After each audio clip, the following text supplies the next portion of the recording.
If you turn this off now, you might never realize how close you've already come to making the one mistake the forest doesn't forgive. I'm not talking as some campfire creepypasta voice. I'm talking as a man who spent 36 years signing his name under tidy little boxes labeled accident. 2 of those cases were not accidents, and in at least one report, I lied so people like you could keep walking under those trees thinking the only things watching were birds and bored deer. When you do this job long enough, the routine calls all blur together. A drunk fisherman who followed the wrong set of lights, a hiker who thought trail closed was a suggestion, teenagers who heard a coyote and convinced themselves it was a serial killer. You get used to the shapes of human stupidity. You learn what ordinary fear sounds like on the radio. But every once in a while, a call comes in that feels off. No extra words, no screaming, just a tone you can't shake, like the forest has already put its hand on the back of your neck. The trouble is, the forest reads your intentions like they're written across your skin. Better than any therapist, better than any cop with a lie detector. I've watched it bend itself to carry out people who walked in with nothing mean in their heads, and I've watched it close behind a man with a bad plan and grind him down into one quiet number on my desk. If you've ever lied about why you're going into the woods, to bury something, to lose someone, to leave a part of yourself out there, this story is going to sit behind your eyes the next time you see a dark tree line. Because what I call the forest spirit doesn't cross that line. It doesn't crawl into your house. It just waits, patient as rot, for you to step back onto ground that still remembers what it was before pavement, and then it decides what you're worth. I never believed in fairy tales until the forest started answering thoughts I hadn't said out loud. Not with voices in my head, not with figures stepping out between the trunks. It answered in small, wrong details. Wind that swung around like somebody turned a giant invisible wheel. Rain that ignored miles of dry road just to hammer one clearing into mud as if it knew exactly where we'd need to stop. Roots that always seemed to be waiting, still and patient, right where one careless step could change everything. Stay with me to the end, and I'll show you the difference between the person the woods carried out and the one it quietly kept. That difference wasn't faith, it wasn't prayer, and it sure as hell wasn't luck. It was the shadow they brought with them when they left the last streetlight behind. So let's make one deal. I'm not here to convert you into believing in spirits.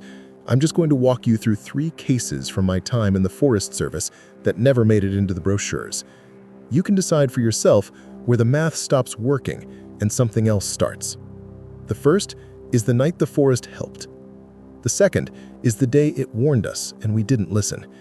The third is the one I still hear every time dry leaves scrape across my porch at 3 in the morning.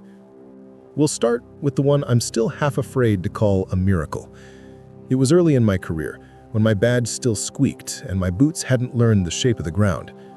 Back then, I filed all the stories about spirits and guardians of the woods under the same heading as Bigfoot and tourists who swear they heard banjo music, something you smile at and forget. It was the kind of winter that lays down plenty of snow, but never quite kills the damp, so the woods creak and breathe even in January. Smoke from cabin chimneys hung low over a campground, trapped under a lid of gray cloud.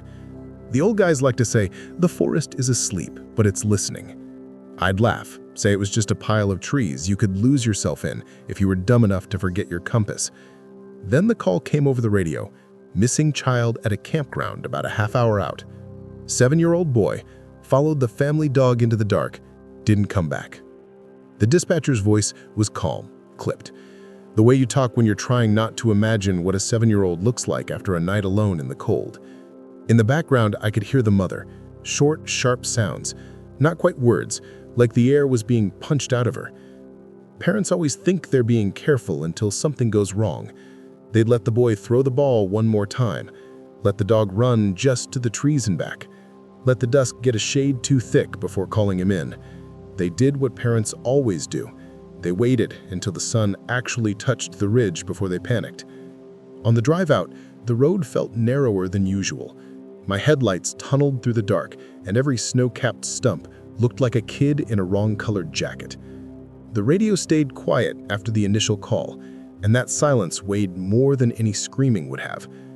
I remember thinking, not for the first time, that the forest never hurries. People do. The forest just waits to see who runs out of time first. When I finally rolled into the campground, the place looked like someone had scooped a bowl of light out of the dark and was trying not to spill it.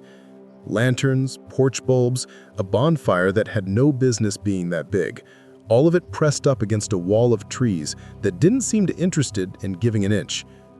The father met me halfway, walking too fast and not really seeing where his feet went. That empty look was already settling in, the one people get when their imagination is 3 steps ahead of the facts. The mother stayed closer to the fire, clutching the empty leash like she could wring the dog back out of the night if she twisted hard enough. Around them, other campers did that awkward dance people do around someone else's disaster, pretending to tidy things, turning music down, watching me out of the corners of their eyes. Somewhere beyond the last camper's trailer, another dog barked once and then went quiet. No answering bark came from the tree line. For a place that should have been full of small noises, cutlery, radios, kids arguing over whose turn it was, the gaps between sounds felt too long, like the forest was holding its breath, waiting to see what I'd do next. That's where the routine ended, and the part that still bothers me began.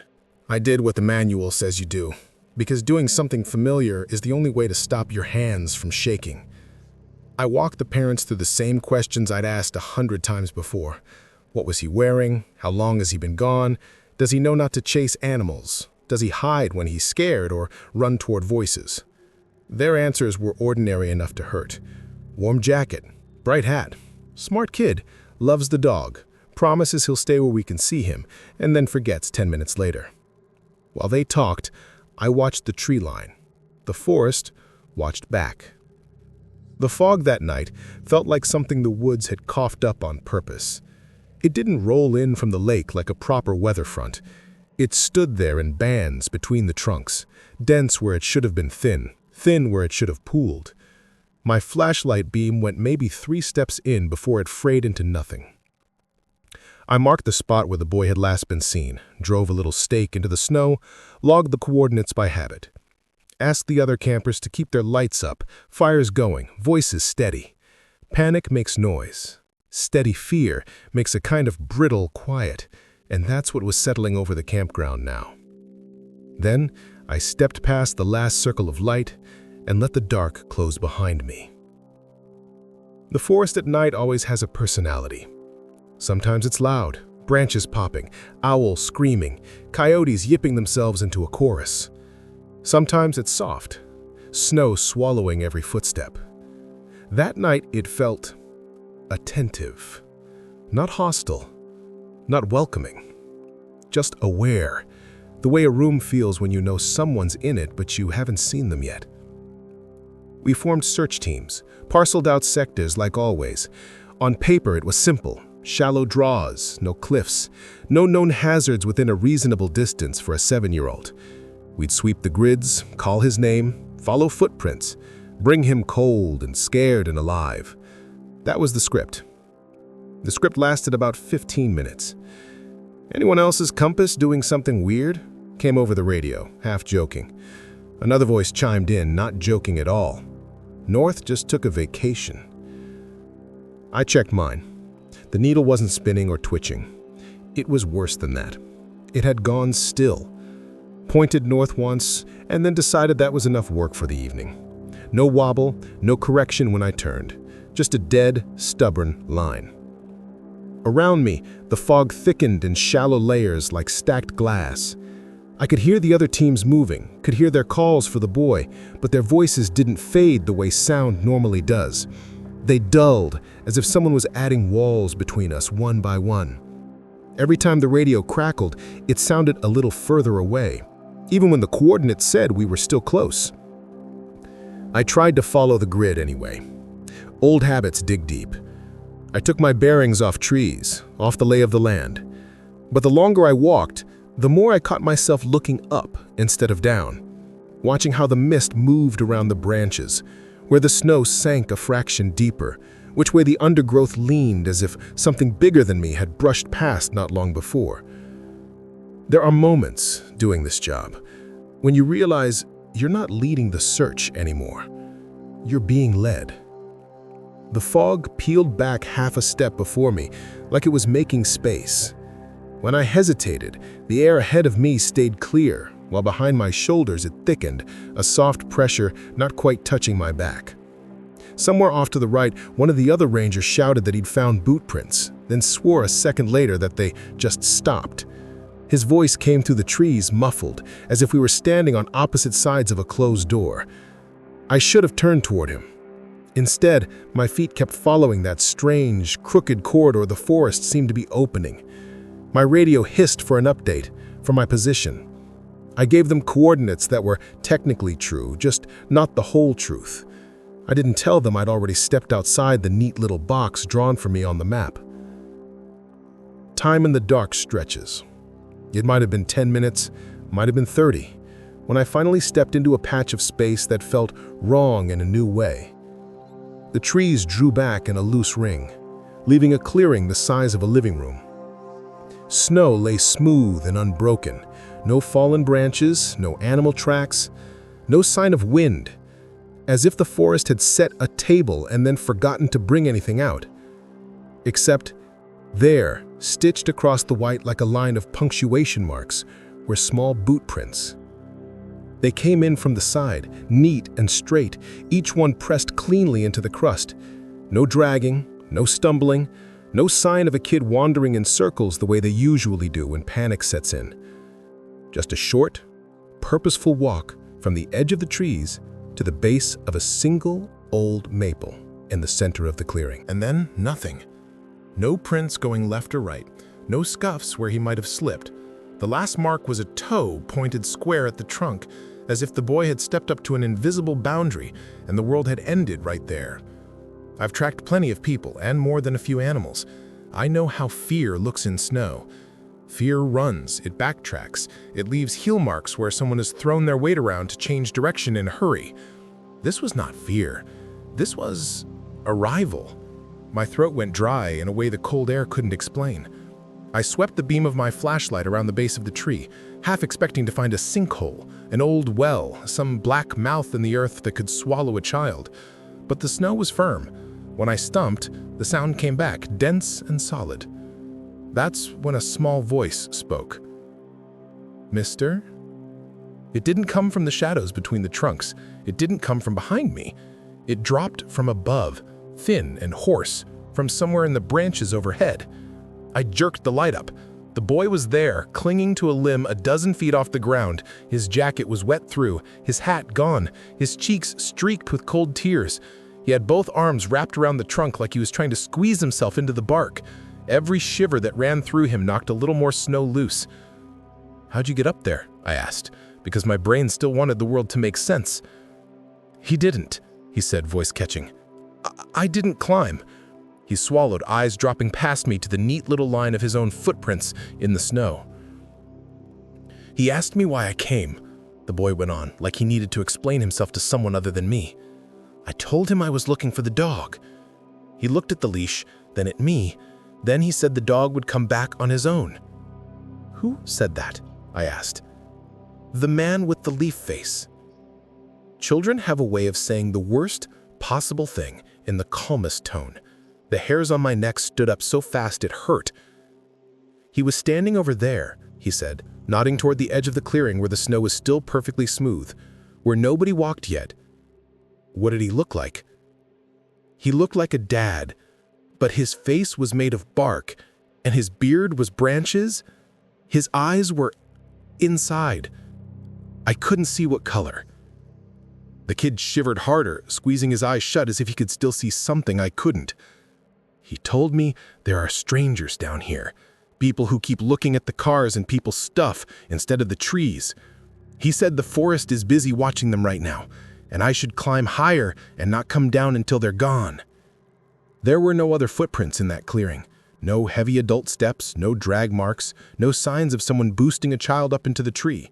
Just that one set of small prints, walking calmly to the trunk and stopping, as if an elevator door had opened and taken him straight up.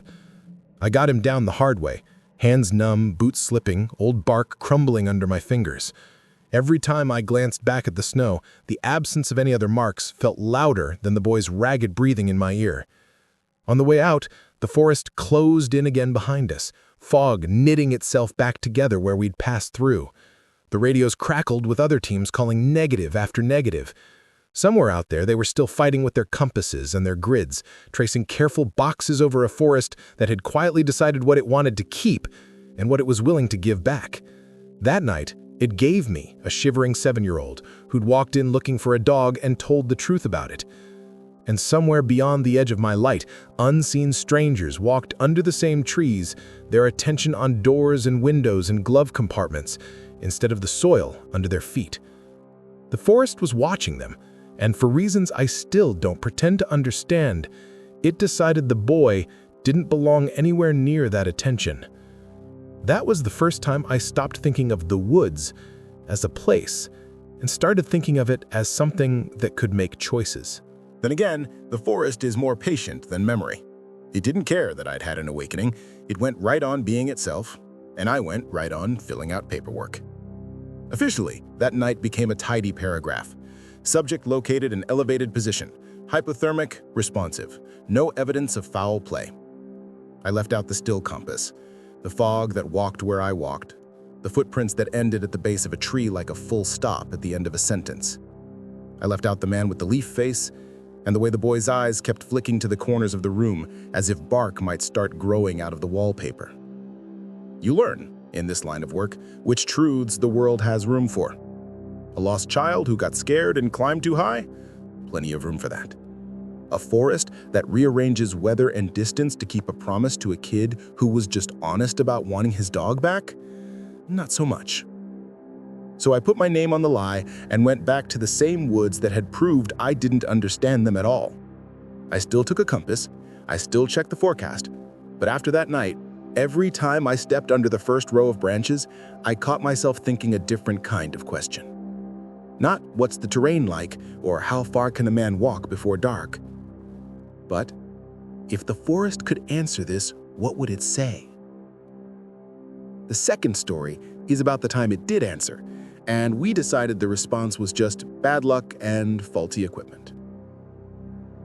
By the time it happened, I wasn't the kid with the shiny badge anymore. My knees complained on long hikes, my coffee had gone from sometimes to always, and I'd seen enough of the forest's moods to know when it was just being temperamental and when it was saying no. That ridge had been saying no for as long as anyone remembered. Old slides, odd hollows, a habit of holding fog like a grudge. We used to steer people around it without thinking, so when a resort company showed up with mock-ups and smiling consultants talking about a scenic shortcut that would shave 30 minutes off the popular loop and give paying customers unforgettable views, I already knew how the conversation would go.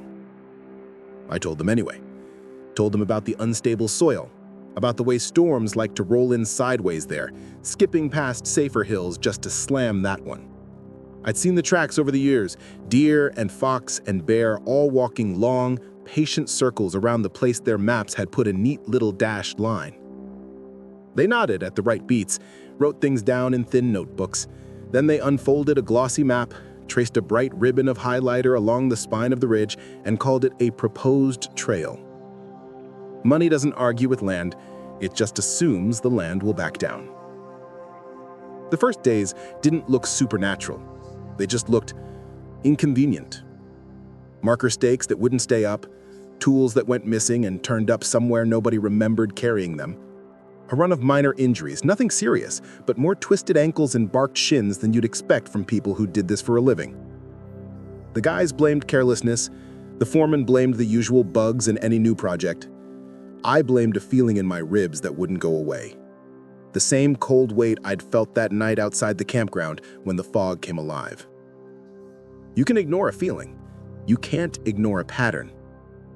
And on that ridge, the pattern kept getting clearer. It started small, the way most bad ideas do. First week on the ridge, half the marker stakes they'd hammered in were lying flat by morning, knocked over like something had blushed along the line with a lazy arm. The foreman blamed wind. I'd been listening to that wind all night. It hadn't so much as rattled a trash can at my station. Second week, they cleared a little viewpoint, a notch in the trees where the brochures would someday promise uninterrupted sunset vistas. They left it clean at noon. By the time they hiked back up for lunch, 2 fresh, heavy branches were lying dead center in the opening, crossed over each other like a pair of warning signs. No storm, no gusts, just clear sky and a couple 100 pounds of wood exactly where tourists were supposed to stand. "Trees rot, things fall," the foreman said. Sure, they fall, just not that politely. On the third incident, one of the younger crew, kid with more muscle than sense, was hauling gear along the flagged route when the ground decided it was done carrying him. The snow sagged without warning and he dropped to his hips in a hidden pocket of loose earth and ice. Another few feet, and that pocket would have opened into the old slide chute we found underneath. We hauled him out with a rope and some swearing. While I checked him for broken bones, he kept glancing over his shoulder as if something might still be standing there. "Everything went quiet first," he said. "You know that sound right before a crowd realizes something's wrong? Like that, but with trees.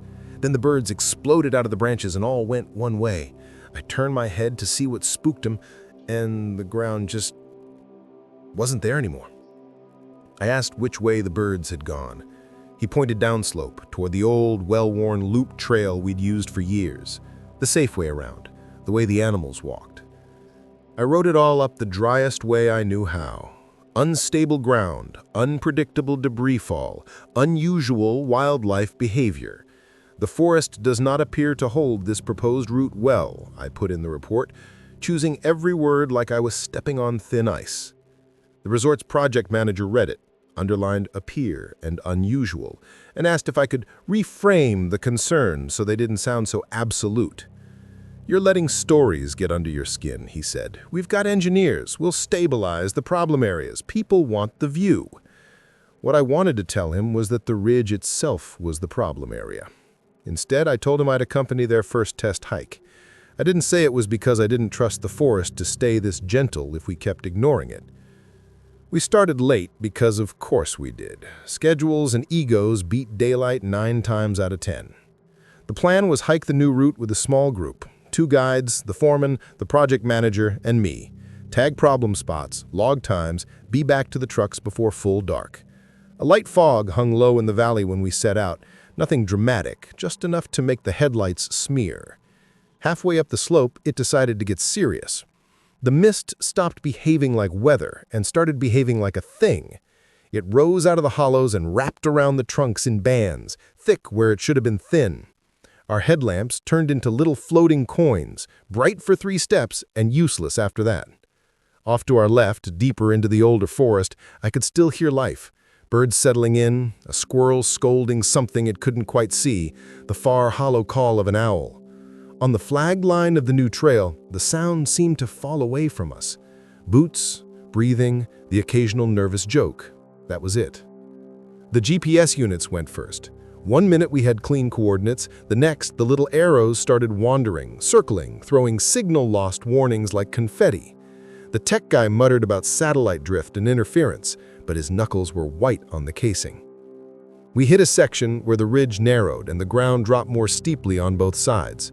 The planned route said up and right. My gut said absolutely not. That's when the forest stopped hinting and started speaking plainly. From somewhere below and ahead came the sound of something big moving through the brush. Not the quick, sharp crackle of a deer, not the light-footed skitter of a fox. This was slow, deliberate weight. Branches pushed aside, undergrowth crushed. "Bear," one of the guides hissed, hand on his spray. I listened. The sound wasn't coming towards us. It was pacing, back and forth, along the imaginary line of the new trail. Every time we shifted our weight as if to go that way, it stopped. When we hesitated, it moved again, holding that stretch of slope like a living fence. Then, to our left, an owl called. One short, precise note. We all froze.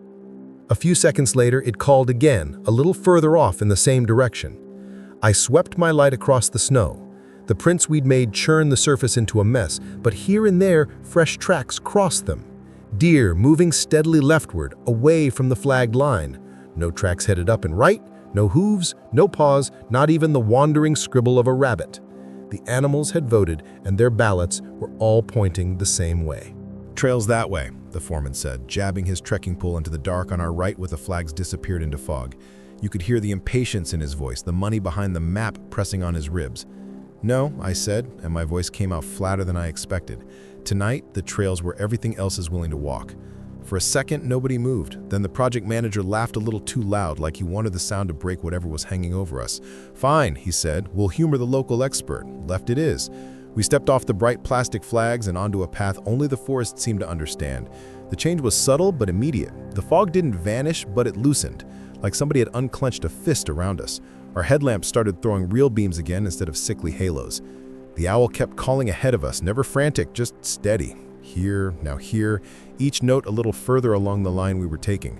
Every time someone hesitated, wondering if we'd gone too far off the planned route, that heavy rustle from the right would start up again, pacing the invisible border we'd refused to cross. The farther we walked, the more the land itself stopped arguing. The snow underfoot evened out, no sudden soft spots, no odd hollows. The trees leaned away from the narrow line we followed instead of over it, their branches opening just enough to let our lights pass through. Once, in the gray sweep ahead, a pair of deer lifted their heads to look at us, ears high, then slipped off in the same direction we were going, as if we were, for this one night, moving with the current instead of against it. Nobody said much. Even the foreman had run out of jokes. The only real sound was our breathing and the low, distant churn of something happening somewhere else on the ridge. We broke out onto the spine of the hill sooner than the map said we should. The fog thinned into tatters up there, letting a washed-out moon smear silver over the snow. From that height, you could see, just faintly, the darker streak where the new trail was supposed to cut across the slope to our right. It wasn't a trail anymore. Sometime in the last hour, while we'd been following owls and hoofprints, the ridge had shed a skin. A tongue of dirt and rock had slumped down the face of the hill, tearing young trees out by the roots, bearing flags and stakes and the neat little lines someone had drawn in an office 100 miles away. It wasn't huge, enough to kill a person, not enough to make the news for long. Must have let go when that last storm rolled through, the project manager said after a long silence, like he needed the explanation to already be in the past. We just didn't see the signs. I didn't bother pointing out how many signs they'd been ignoring for weeks. The broken stakes, the branches dropped exactly where they wanted their viewpoint, the animals refusing to set a single hoof on their bright, imaginary line, the way the fog had thickened only on the side of the ridge that now lay torn open. On the walk back down along the old safe trail, the forest found its voice again. Crickets started up where the snow thinned, a fox yipped somewhere down in the draw, the owl went quiet. Its job, apparently, was done. The resort never did build their shortcut. Officially, the soil reports came back unfavorable, and the extra cost of stabilization didn't fit the budget. Unofficially, none of the men on that night hike ever quite managed to joke about the ridge again. In my notebook, I gave that incident a line to itself. Sometimes no is the kindest word the forest knows. And if that had been the end of it, maybe I could have gone on believing the woods were just stubborn, just dangerous in the way wild places are supposed to be. But the third story is where kindness runs out, and the forest stops warning and starts collecting what it's owed. Kindness never lasts forever. Not out here, not when people keep pretending warnings are just background noise. A few years after the ridge, the forest and the folks with money picked another fight. This time it wasn't a trail, it was everything. New cabins, a bigger road, power lines that had to cross places no line had any business crossing. On paper, it meant jobs and tax revenue. On the ground, it meant more stumps, more trucks, more excuses to call the damage temporary. I watched the permits come through, watched trees I'd known longer than some of my coworkers vanish into neat stacks of lumber. Every time I raised a concern, the answer was the same: environmental impact assessed, mitigation strategies in place. The forest apparently just had to learn to share. The strange part wasn't that accidents started happening. It was how they happened. Trucks slid off roads on clear days. Ropes that had held fine for years snapped with no visible fraying, always over the same patch of ground. A worker broke his leg stepping into what should have been solid dirt, only to find a pocket of air under the roots big enough to swallow him to the waist. Nobody died. Not yet. But there was a growing sense among the old hands that something was tallying up every trespass and filing it away. Animals noticed first. They always do. Deer that used to cut straight across certain clearings started taking the long way around, Coyotes went from curious to silent shadows, keeping to the far tree line. Even the birds shifted. The noisy flocks moved uphill into the older stands, leaving the fresh scars of construction under a sky that felt too empty. That was the year the weather people started using the words once-in-a-decade storm, about twice a season. And every time they did, I caught myself looking at the new roads, the new pylons, the bare wound of the hillside, and thinking, if the forest really is keeping score, one of these nights, the bill is going to come due. The night the bill finally came due, the warnings started early. Radio chatter from the weather office went from heavy rain to historic rainfall in the span of a morning. The sky stacked itself in bruised layers over the mountains, and the wind came in restless, changing direction every few minutes like it couldn't make up its mind which way to push. Even the tourists could tell it was a bad idea to be outside. Campsites emptied, trailheads went quiet. Except for the contractors. They had a deadline, and deadlines eat common sense for breakfast. One of the new access roads cut across a slope I wouldn't have driven on in a compact car on a sunny day, never mind with a storm chewing its way toward us. Somebody higher up decided they needed last checks on the retaining walls and drainage before the rain hit full force. A four-man crew went in with a truck, a toolbox, and the kind of confidence only people who haven't seen enough can afford. I told them not to, told them the soil was already wet from the week before, told them slides love that kind of setup. They listened, nodded, promised to be quick. I'd heard that tone before. It means, you're not the one signing my paycheck. By late afternoon, the first sheets of rain were coming in sideways. Not a steady downpour, strips of it, like someone was dragging dark curtains back and forth across the hills. In between those curtains, the forest showed through in pale, twitching glimpses. I was halfway through checking radio batteries when the first call from the crew came in. Static chewed through most of it, but the pieces that got through were enough. Quote, "Drainage channels moving, never seen. Ground feels breathing. That make any sense to you?" Then a sharper voice, closer to the mic. "We're heading back. Road's getting soft. Might need someone to spot us at the turn above the creek." I told them to sit tight and let me come to them. They argued. The storm made the decision for them. Thunder hit so close it felt like someone had slammed a door in my chest. The lights flickered. Somewhere out in the dark, a transformer complained and went quiet. When the radio came back to life, it wasn't the foreman talking. It was the youngest guy on the crew, the one I remembered from orientation, the only one who'd ask questions that weren't about overtime.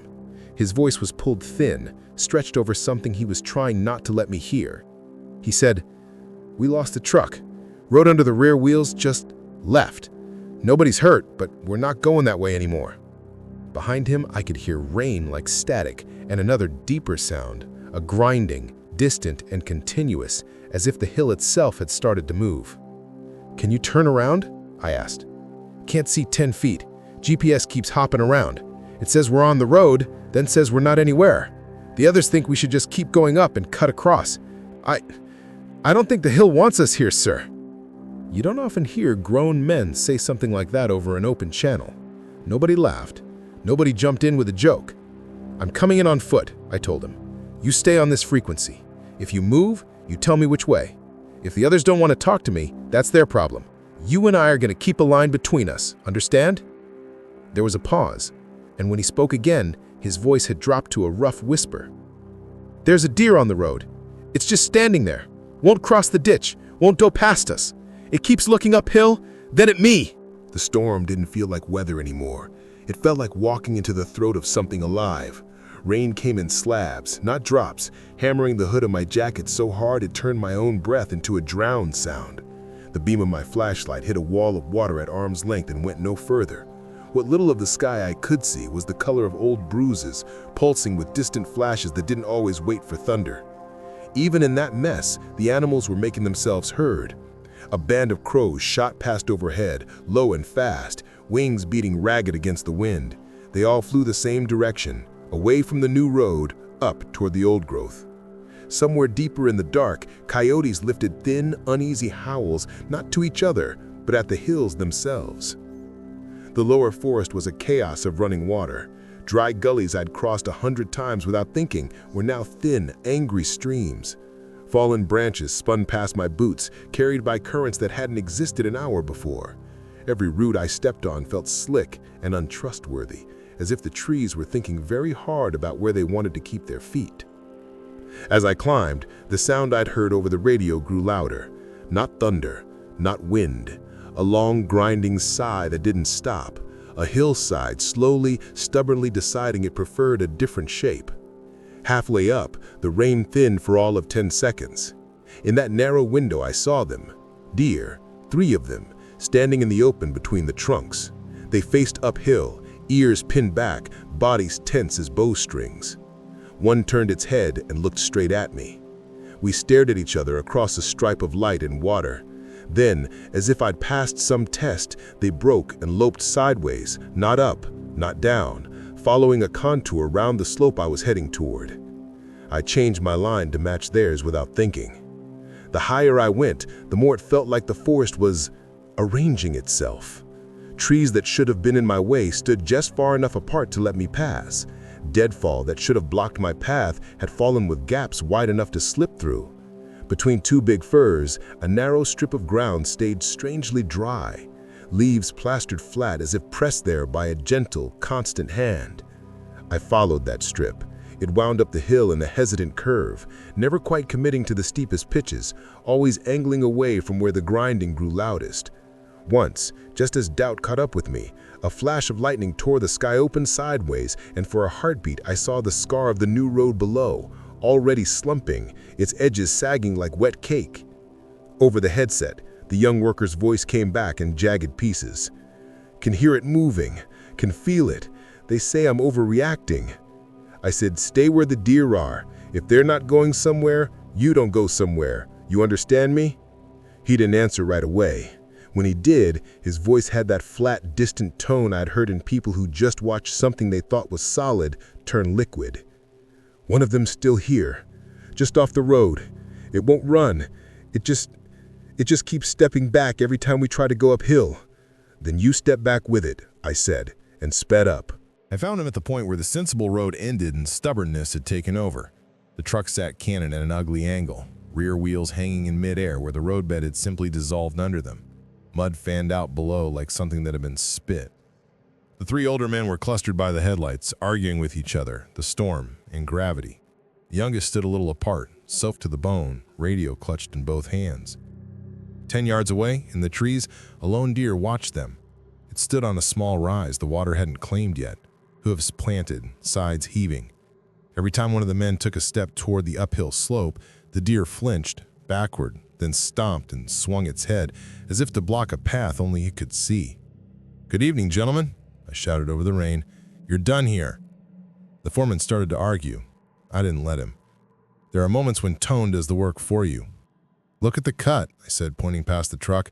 In another flash of lightning, they could see where the uphill bank had begun to slump, hairline cracks opening like drying mud, small stones ticking down in steady trickles. "That's not a road. That's a suggestion, and the hill's about to erase it." "Truck's full of equipment," the project lead protested. "And the hill can have some tools," I said. "You can build a storm later. Right now, you move, or you stay here and find out what being part of a retaining wall feels like." The youngest man didn't wait for a decision. He moved to my side with the kind of speed you only get when your instincts have already made their choice. For a second, it was just the 2 of us and the deer, all 3 facing the same way. "Which way did you come up?" I asked him. He pointed to a section of road already glossy with moving mud. "That way," he said, "but it feels wrong now." He didn't have to convince me. The forest had already drawn a different line. The dry strip I'd followed up the hill continued past the truck, a barely visible thread between darker patches of soil.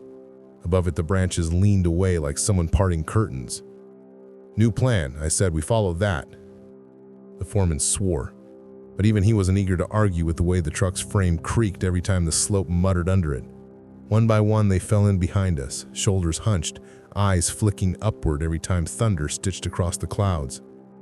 The deer stepped aside as we approached, then turned and started moving ahead of us in a stiff, deliberate trot. It didn't look back. It didn't need to. We all knew we were following it. The path the forest offered was narrow and mean, but it held. Water sheeted down on both sides, carving fresh gullies inches from our boots. Yet the ground under that invisible line stayed rooted. Trees that should have been in the way stood just far enough apart. Twice, branches tore free and crashed down behind us, close enough to feel the impact in our teeth, never quite enough to touch. At one point, the hillside gave a long, tired groan, and someone behind us, something big, finally let go. The grinding roared up into a full wet roar. The sound of earth deciding down was better than where it had been. One of the men turned to look. I didn't. There are some things you don't need in your memory. We crossed out of it the way you step out of a bad dream, one muddy footstep at a time, until suddenly, without warning, the sound changed. The rain faded behind us. The rain softened from attack to ordinary misery. The trees opened into a familiar stand I'd walked 1,000 times without thinking. The deer stopped at the edge of that stand, sides quivering, and for the first time since I'd seen it, it turned its head toward me. In its dark, wide eye, there was no gratitude, no mystic wisdom, just a steady, simple knowledge of something that had moved with this land a lot longer than any of us. Then it stepped sideways and vanished between the trunks. We stood there, 6 men suddenly feeling very small, while the storm spent the last of its anger. Somewhere we were no longer standing. In the weeks that followed, the official story settled into something everyone could live with. The slide took the new road and the truck, but none of the men. Reports used phrases like extreme weather event, failure of subgrade, unfortunate timing. There were meetings, insurance claims, revised plans. Someone higher up decided the area was too unstable for further investment. The project pulled back. On paper, it was a close call and a financial setback. On the ground, it was something else. The accident stopped. The weird little failures, the rope snapping over the same hollow, the truck slipping only on that one corner, just ended. Animals drifted back down from the higher slopes. Birds that had abandoned the new clearing started to circle them again, testing the air. One evening, a month or so after the storm, I walked that lower forest alone. The scars were still there. Raw earth, broken saplings, the twisted metal bones of what had been a truck half buried in dried mud. But the air felt different. Not welcoming, exactly. Just quiet. Like a room after an argument where someone has finally said the one hard thing that needed saying. In my notebook, I didn't bother with the legal language. I wrote one line. The forest finally took what it was owed. And for a while, it was satisfied. I'm not here to tell you the forest is fair. They aren't. Good people get hurt out there. Bad people walk out grinning all the time. Whatever watches from behind the bark doesn't care about our ideas of justice. But across 36 years and more bodies than I like to count, one thing held true. The forest always knew what you were bringing with you when you crossed the line where the pavement ends. Fear, greed, guilt, it weighed all of it. Sometimes it leaned in and helped. Sometimes it pushed back. Sometimes it simply waited for the right storm. So the next time you decide to step under the trees, alone at night, with more on your mind than you'd admit to your own mirror, remember this much. You might lie to yourself about why you're going. You might lie to the people who'd come looking if you didn't come back. But out there, under the gray light and the slow breath of the branches, something is always listening, and it has never once believed a lie.